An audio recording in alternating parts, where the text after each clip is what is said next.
World Premiere.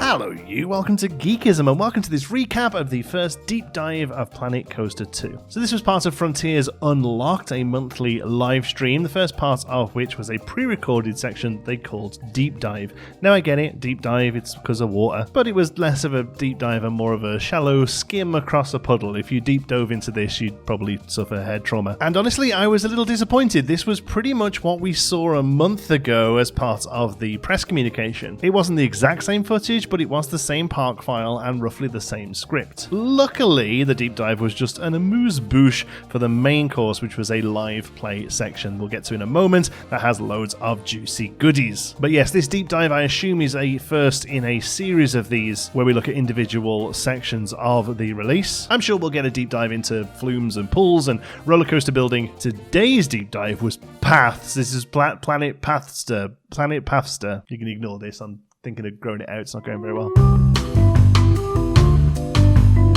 Anyway, into the real-time section, the first thing you'll notice is it's so far so Planco. Some nice new foliage options and some flags, this big rotating thing in the middle here. I can assume this is a scenery piece, or at least made up from scenery pieces. What would be really nice, now we can have scenery attached to rides, what would be really awesome is if we just got some really plain or even invisible, just this thing rotates and I can attach scenery to it to make my own ones of these. That would be awesome. The other thing I noticed here is the time moves slowly. Actually about 5 times the speed of real life, but still way slower than previous games. In fact, this entire demo doesn't really see more than an hour or two go past in-game time. What I hope this doesn't mean is that we get an actual real-time day, as in people enter and then leave when it's dark. The novelty of that soon wears off. They then spend another minute or two just kind of wandering around and tell us what we can do. It felt very much like that pre-recorded section and like the thing that we got to see a month ago. And at this point I was getting a little frustrated that they were telling us all these cool things but not actually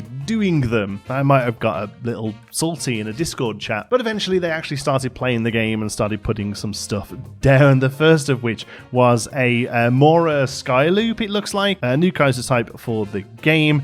It looks ridiculous. It looks like something I would build. I'm not a coaster builder, and I think the people who build blueprints in Planet Coaster aren't coaster builders either, but nice to see a new make and model. And what I think is important takeaway here is that the paths come as part of the blueprint. Really neat feature for people who use a lot of blueprints. Big problem in the game is being able to put those paths down back in where the blueprinter tells you they should go. Never really quite works out. Now they come with the blueprint and that's great. And the sign we've seen here is sort of large and ostentatious as you would expect, but it's actually made up of some nice sort of individual pieces. Looks like all of those letters are individual, and then the pieces that make the loops around it, that seems like a quarter of a circle piece that has been rotated around to make tubes. So useful pieces there, used a bit wacky, but nice to see some scenery options.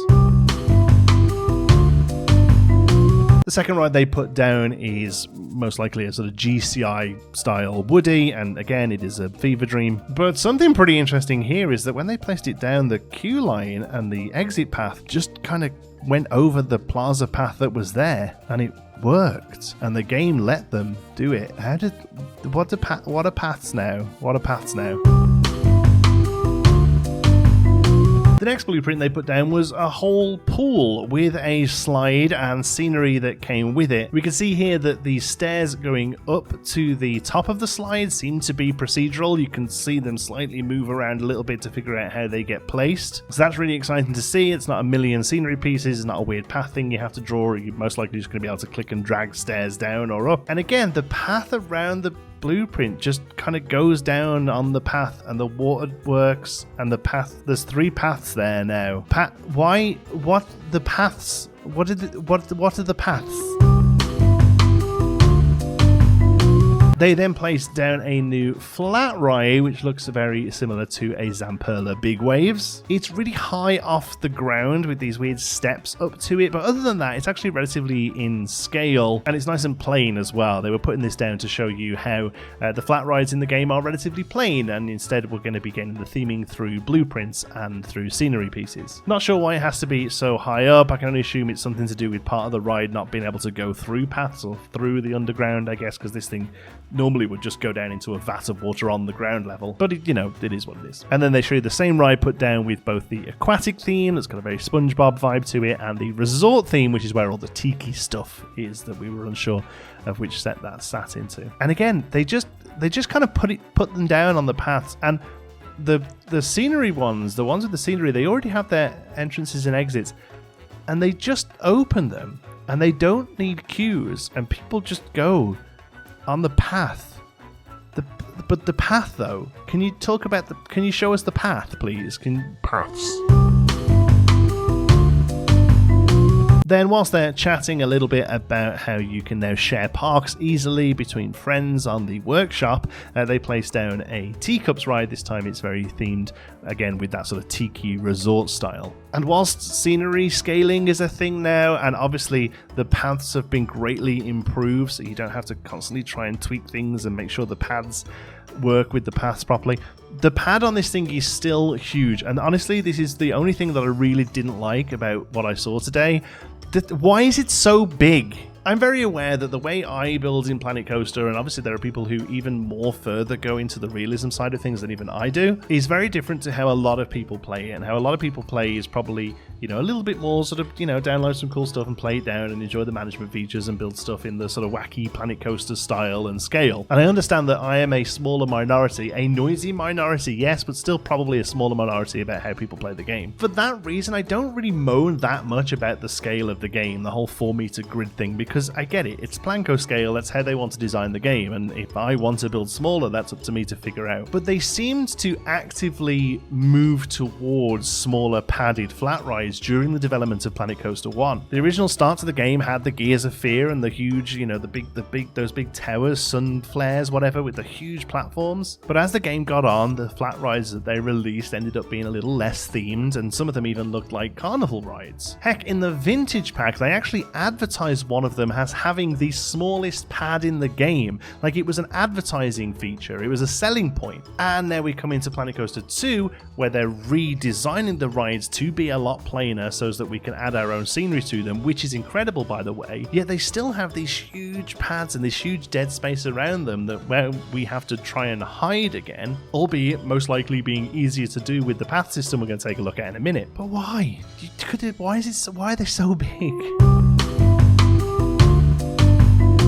At this point, they mentioned the complexity meter. I think it's called like the Oswald copper pot meter or something. I don't know, I don't play console. Basically, you can only put so many things down in a console before the park is full.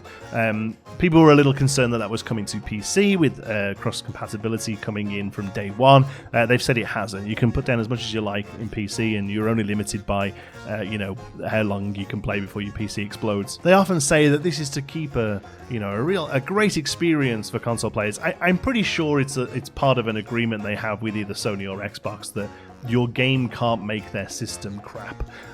So things like this have to have a cap on them because there's certain levels of frame rate that you kind of have to, on average, provide. So that's fine. If it's a real big problem, get yourself a bit. This is a PC game. I'm sorry. I'm happy console people play it. This is a PC game. Okay, paths. Paths. Whilst they were chatting, one of the developers placed down this long path, very sort of plain path, but it was getting longer the further they moved their mouse, which is like how it works in Jurassic World Evolution, that for the most part we were quite happy with. As an alternative to Planet Coaster 1, I think on its own it isn't good enough, but as an alternative it is nice to be able to just sort of drag along these paths. But then he used this shape tool to just draw a blob of path on the floor, and it just worked. He just kind of drew it like you would in paint, and it's janky, it's not smooth, but like he just drew it and it just filled with path. And then he went into like a grid system with a stamp and just stamped the path down, and that worked as well. And the stamp overlapped the shape he drew, and it just became one plaza. And at that point I had to step away and change my pants. There seem to be other options for placing down path as well that we didn't see in this demo, such as rounded corners, which is maybe a sort of shape where you can change the roundness of the corners. And then there's just a paintbrush. Can we just paint the paths down? Like, that's insane. There's loads of options for different patterns as well, and you can decide which pattern goes on top and how big they are as they go down. It's such a great change to people who don't play the game so much, or perhaps don't put as much time and effort into getting those sort of little finicky bits. It probably isn't such a big deal, but for people who try and do this stuff a lot and try and make realistic looking plazas, then this is just an absolutely huge change. And like I say, Planet Pathster, this whole thing was about paths. A few other things then, they showed off the scaling that we've already mentioned and how things can be attached to coasters. They also showed us that a tree just in the open is scaled, and it's quite a big jump. Actually seems like larger numbers than we saw in our demo. It goes from quite small up to quite large, and that's just incredible, and it's on all non-gridded pieces you can do that with. They also mentioned that there's going to be no hotels in the game, which surprised me a little bit, seeing as all of the promotional material they've showed has these big fake hotels then, I guess, using the resort theme. It seems like a weird thing not to have in, although we did get them in Planet Coaster 1. They weren't very well implemented, and I did think that was going to be one of their new